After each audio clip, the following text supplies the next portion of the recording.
So finally Bharat सरकार ने जंगली रमी पे आओ ना महाराज और राजा मेरे सर्कल में आ जाओ और पोकरबाजी पे आओ ना महाराज, ये सब कुछ भैया बैन कर दिया है। रियल मनी गेम्स, ऐसे एप्स जिसमें आपका असल पैसा इंक्लूडेड है, उसको बैन कर दिया है।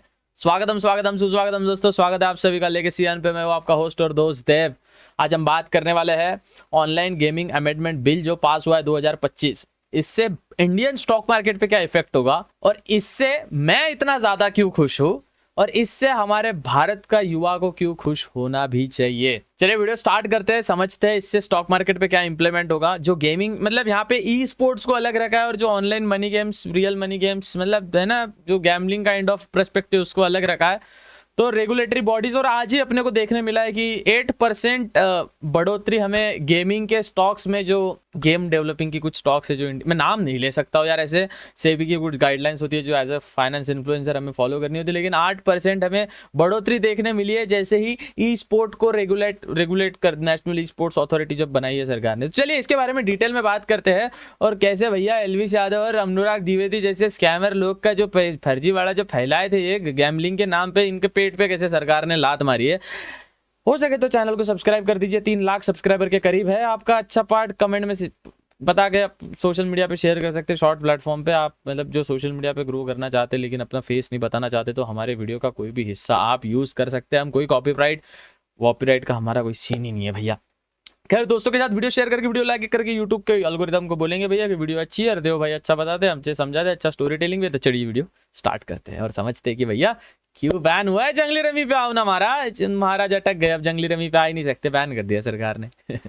तो भैया सरकार ने ऑनलाइन गेमिंग बिल 2025, इसको अगर देखा जाए तो ऑनलाइन गेमिंग बिल 25 को पास कर दिया है। अब यहाँ पे क्या होगा, जो रियल मनी गेम्स है, आपको यहाँ पे समझना पड़ेगा, रियल मनी गेम्स, जो यहाँ पे रियल मनी गेम्स को बार बार डिनोट किया जा रहा है, वो चीज बैन है। आपका पबजी जैसी चीज बैन नहीं है भैया, जो रियल मनी गेम्स है वो बैन है। आइए समझते हैं इसको ओवरऑल, और इससे स्टॉक मार्केट में बड़ा इंप्लीमेंट होगा, वो एंड में बताऊंगा भैया। थोड़ा तो है ट्विस्ट रहना चाहिए वीडियो में भाईजान। तो complete ban on online real money games, बार बार रियल मनी गेम्स का यहाँ पे जिक्र किया है। Whether skill based like fantasy sports और chance based like gambling will be prohibited.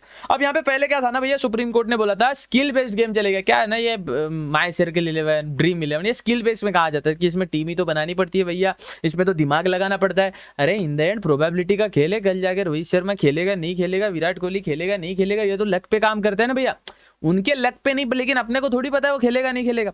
तो भैया जो गेम जो फैंटेसी स्पोर्ट्स के नाम पे चल रहे हैं अभी तक, जैसे फॉर एग्जांपल ड्रीम 11 ये फैंटेसी स्पोर्ट्स के नाम पे चल रहा था। माई सर्कल 11 ये फैंटेसी स्पोर्ट्स के नाम पे चल रहा था। तो इस पे टोटल बैन है, कंप्लीट बैन लगा दिया है सरकार ने। अब कंप्लीट बैन का अर्थ है, अगर आपको समझे कंप्लीट बैन क्या होता है, तो भैया पूरी तरीके से इसको बैन कर दिया है, ये होगा ही नहीं, चलेगा ही नहीं। पेनल्टीज क्या है, अगर इन केस भैया अगर आपको दिखा भैया ये कोई ऐसा ऐप प्ले स्टोर पे काम कर रहा है जिसमें रियल मनी इन्वॉल्व है और ये बड़ा ही फर्जीवाड़ा चला रहे, तो up to 3 year of imprisonment मतलब 3 साल की जेल होगी और heavy fine, exact amount notified under rule, उसके रूल के हिसाब से भैया हैवी फाइन भी मिलेगा। अब national online gaming commission NOGC बना है जो इस चीज पे नजर रखेगी, जो एक रेगुलेटरी बॉडी, जैसा अपना स्टॉक मार्केट का सेबी होता है ना, security exchange board of India, वैसे नेशनल ऑनलाइन गेमिंग कमीशन नाम का एक और रेगुलेटरी बॉडी बनता है। और बैंक जहां सबसे ज्यादा फटका लगा है ये मैं बता दूं आपको।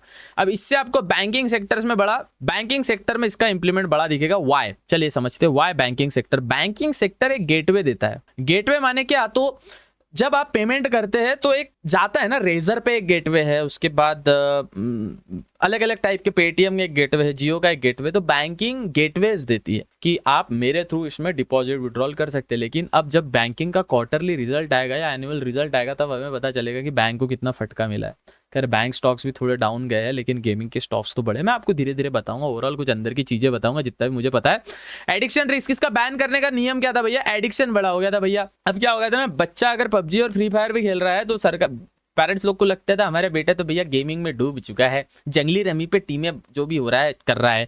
तो ऐसा नहीं है। Increase of youth depend spending exclusive on online gaming पे जो यूथ का जो कंट्रोल नहीं था उसकी वजह से ये बैन कर दिया गया है। उसके बाद फाइनेंशियल हार्म, कई लोगों को फाइनेंशियली लॉस भी अपने को देखने मिला है, जहाँ पे कई सारा पैसा जो बच्चों ने, लॉस ऑफ फैमिली सेविंग्स, डेप्ट and bankruptcies caused by gaming platforms. Family savings को भी बच्चे मतलब पेरेंट्स के इसमें से बटुए में से, हम क्या होता था जब हम छोटे थे भैया, तब ना प्ले स्टेशन नाम की चीज़, अब तो आपके फ़ोन में गेम आ चुके हैं, तब हम ना प्ले स्टेशन पे स्मैकडाउन पेन खेलने जाया करते। तो कैसे मम्मी के बटुए में से 5 रुपये का आधा घंटा 10 रुपये घंटा रहता था, भैया चोर लिए, है ना। नानी जी के यहाँ रहते थे, बटुए में से 20 रुपये ले लिए 2 घंटे का काम, क्योंकि 5 रुपये आधा घंटा और 10 रुपये घंटा रहता था, तो 2 घंटे के 20 रुपये चोर लिए, 2 घंटे मस्त निकाल लिए। अब बच्चे लोग, हमारे टाइम पे तो भी ये अच्छा था, पेरेंट्स का कंट्रोल था। यहाँ पे क्या होगा, बैंक अकाउंट का यूपीआई सभी को पता था, इससे फैमिली सेविंग्स को लोग जो है ना वो तोड़ने लग जाते थे गेम की वजह से। क्योंकि हमारे क्रिकेटर एथलीट तो आते ही थे भड़वे साले प्रमोट करने, नाम को देश का रिप्रेजेंट करते थे, और वहां पे फिर ड्रीम 11 को प्रमोट करते थे। आप कैसे, अब कैसी लगी बाबू हैं। उसके बाद मनी लॉन्ड्रिंग बहुत होता था। अब ये मनी लॉन्ड्रिंग का मैं आपको चीज समझाता हूँ, सुसाइड का भी समझाऊंगा। लोग आत्महत्या करने लग गए थे, फालतू टॉपिक पे ज्यादा बात नहीं करेंगे, वो कैसे यूट्यूब फिर ऐड रिस्ट्रिक्शन लगा देता है आत्महत्या की बात की, तो खैर। अब मनी लॉन्ड्रिंग भी भैया बहुत बड़ा प्रॉब्लम हो चुका है यहाँ पे। मनी लॉन्ड्रिंग किस प्रकार से होता है, देखो मैक्सिमम जो पैसा है, आपको ये चीज समझनी पड़ेगी बाबू, ये चीज को थोड़ा सा समझने का प्रयास करो। ये चीजों में सबसे ज्यादा मनी लॉन्ड्रिंग होता था, वाई समझो। अरे भैया थोड़ा छोटा हो जाएंगे आप तो अच्छा लगेगा हमें, थिकनेस, यस।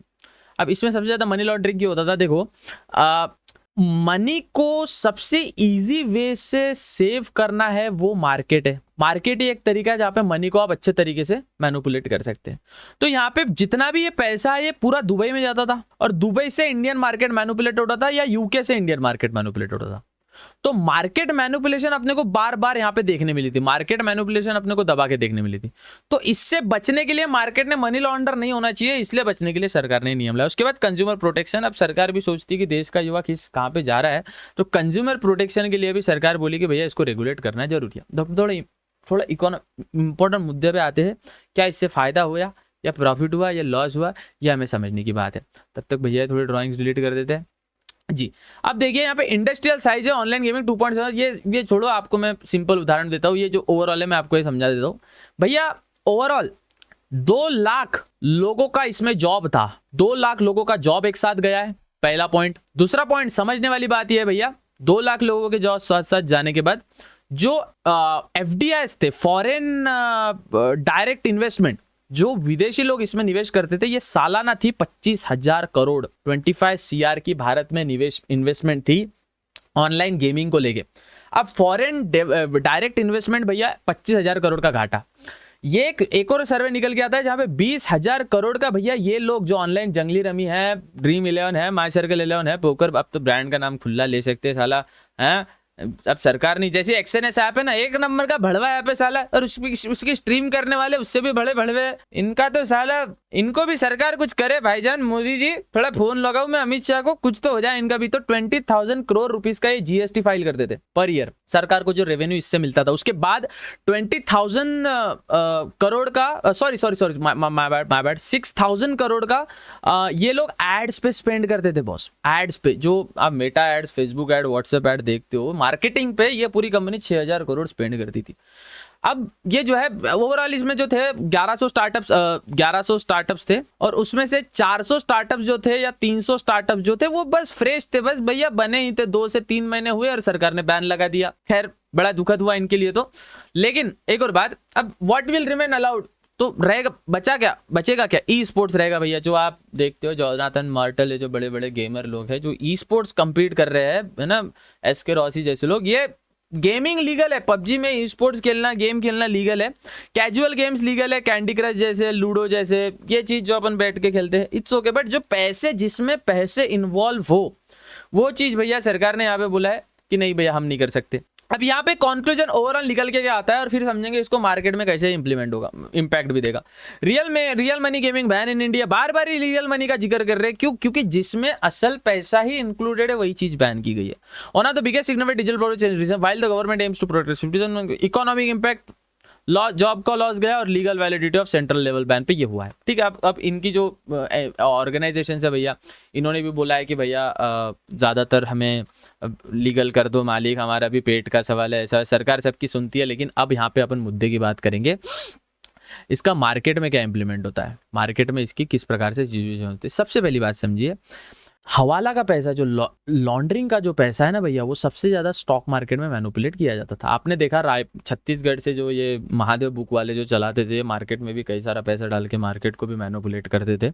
उसके बाद जो बैंक्स होती है ना, बैंक्स का जो गेटवे है, नॉर्मल बैंक का गेटवे आपका काटता है 2 से 3 तक का गेटवे, आप समझो, मतलब आपने एक पेटी का 100K का पेमेंट किया है तो 2,000 रुपये 3,000 रुपये बैंक काट लेता है गेटवे के नाम पे। लेकिन जुए में था ये लिमिट, लेकिन वेसल में कम होता है, लेकिन जुए के मतलब गैम्बलिंग एप्स में ज़्यादा होता है। बैंकिंग का जब अगली बार रिजल्ट्स आएंगे ना, तो ये रिजल्ट्स काफ़ी ज़्यादा टफ रहने वाले हैं, क्योंकि बैंकिंग का इसमें बहुत बड़ा हाथ था। ओवरऑल बैंक क्या चाहती है भैया, तो पैसे से लेन देन कर, हमें कोई मतलब नहीं, मैं एज अ बैंक काम कर रहा हूँ भैया, ठीक है।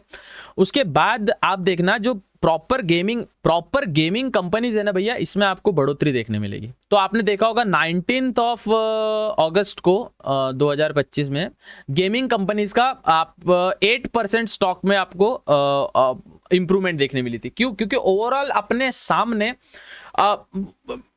बैंकिंग कंपनीज का डिक्लाइन देखने मिला। लेकिन जो ऑनलाइन, अभी मैं स्टॉक का नाम नहीं ले सकता हूँ यार, ये बड़ा सेबी यार हमारे लिए कुछ करे, हम तो बस सिखाने आते हैं। सेबी मैडम, ताई मैडम, भैया जी, हम तो सिखाने आते हैं बच्चों को, हम तो कोई कोर्स ना बेचते ना ट्रेडिंग बताते, इधर से बाय सेल करो, हम तो लेजिट बताने का प्रयास करते हैं।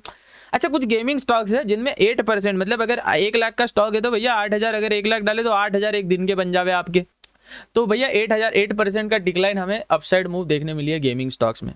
और वही बैंकिंग में थोड़ा डिक्लाइन देखने मिला है, क्योंकि गेटवेज ऑफ हो गया। अब देखिए यार, जो सरकार को समझना होगा, एलविश यादव इसमें का सबसे बड़ा हरामी आदमी है। एलविश यादव ये आदमी भाई, वो एविएटर जैसी चीज चलाता है भैया उसके टेलीग्राम पे, और लोगों को लगता है इससे अमीर बनेंगे। अरे बाबू, ऐसे से अमीर बन जाते तो राधा किशन धामानी, राकेश झुनझुनवाला एविएटर में प्लेन उड़ाते, अंबानी एविएटर में प्लेन उड़ाता। क्यों बेचारा इतनी अपनी तशरीफ घस रहा है? वो उधर ऑयल मिले बना रहा है, यहाँ टेलीकम्युनिकेशन में जियो चला रहा है, जियो फाइनेंस ब्लैक रॉक के साथ लेके आ गया है, तो इतना आसानी से पैसा बनता तो बन जाता। अब इसमें क्रिप्टो को अलग रखा है, देखिए क्रिप्टो को नहीं गिना इसमें। क्रिप्टो को अभी यार, क्रिप्टो को थोड़ा रेगुलेशन आ जाए तो अच्छा हो यार। मेरे को एक बात नहीं समझती, क्रिप्टो की अगर रेगुलेशन आए तो क्रिप्टो का फायदा क्या है? जिस उद्देश्य से क्रिप्टो बना था उसका फायदा क्या रहेगा? अगर क्रिप्टो में रेगुलेशन कल जाके आ जाए, तो जिसके लिए क्रिप्टो बना है प्राइवेसी के लिए, अगर रेगुलेशन आ जाए तो मैं पैन कार्ड दे रहा हूँ सरकार को और उसमें मैं कितनी क्रिप्टो बाय कर रहा हूँ पता चल रहा है, तो भैया मैं बैंक में पैसे और एफडी में बाय करूँ, उससे अच्छा है। एफडी में तो 8% का श्योर शॉट रिटर्न तो भी मिलेगा, क्रिप्टो का तो ऐसा है भी नहीं कि रिटर्न मिलेगा ही मिलेगा, यार नहीं मिलेगा तो नहीं मिलेगा। तो क्रिप्टो को इससे दूर रखा है। प्लस ई स्पोर्ट्स की एक अथॉरिटी बनाई है कि ऑनलाइन ई स्पोर्ट्स को भैया हम तवज्जो देंगे, उसकी एक अथॉरिटी रहेंगे जहां पे कंपीट कर रहे लोग पबजी खेल के, वैलोरेंट खेल के, लेकिन जो गेमिंग ऐप है ना उसको बैन करेंगे। अभी जो अनुराग द्विवेदी और एलविश यादव जैसे स्कैमर लोग, ये जो गेमिंग ऐप्स को प्रमोट करके इतना एम्पायर बिल्ड कर लिए, ऑफकोर्स इसमें पैसा नहीं बन रहा था, जो प्रमोट कर रहा है उसका पैसा बन रहा है, क्योंकि जिसको पता है पैसे की खान ये है तो लोगों को थोड़ी बोलेगा सुनो सुनो सुनो ये पैसे की खान है, खोदो। वो अकेला खोदेगा, जितना पैसा निकलेगा निकालेगा, अमीर बनेगा, एज सिंपल एज दैट। लेकिन जनता को ये समझना नहीं है। अब इससे आप देखोगे थोड़ा स्टॉक मार्केट में मैनिपुलेशन कम देखने मिलेगी, स्टॉक मार्केट में मैनिपुलेशन आपको वेरी लो देखने मिलेगी। अब इससे और एक और चीज, बैंक की जो लिक्विडिटी है, ये समझिएगा, बैंक की जो लिक्विडिटी है यहाँ पे, इसमें बैंक की लिक्विडिटी को भी इम्पैक्ट दे रहेगा। जो थोड़ा इमरजेंसी, आप समझिए लिक्विडिटी तो नहीं, लेकिन जो इमरजेंसी फंड जो लोग यूज करते हैं ना, इमरजेंसी फंड जो बैंक यूज करती है, उसमें थोड़ी सी बैंक को प्रॉब्लम जा सकती है। तो ओवरऑल अब मार्केट में देखते हैं इसका इंपैक्ट कैसे होता है। आप बैंकिंग स्टॉक्स पे नजर रखो और गूगल पे डालो top gaming listed stocks in Indian stock market. सुनिए फिर से प्रॉम्प्ट बता देता हूँ यार, चैट जीपीटी पे डालिए प्रॉम्प्ट। अभी वो कैसा, हम सेबी का गाइडलाइन होता है, हम किसी स्टॉक का नाम नहीं ले सकते। लिस्टेड गेमिंग स्टॉक्स और related gaming stocks in Indian stock market, ये चीज भैया आप डालिए अपने चैट जीपीटी पे या गूगल पे, आपको इसका रिजल्ट आएगा। ये रिजल्ट पे जो स्टॉक्स है उन पे नजर रखिए। अब गेमिंग स्टॉक्स में भी बूम देखने मिलेगा और बैंकिंग स्टॉक्स में थोड़ा डिक्लाइन देखने मिलेगा। खैर आपका क्या इस पे कहना है कमेंट सेक्शन में बताएं, और टेलीग्राम ज्वाइन करें, क्योंकि टेलीग्राम पे हम ये पहले बताते हैं, टेलीग्राम पे सब अपडेट्स आते रहती है, तो फटाफट टेलीग्राम ज्वाइन करेंगे। मिलते हैं अगले वीडियो में, तब तक के लिए जय हिंद।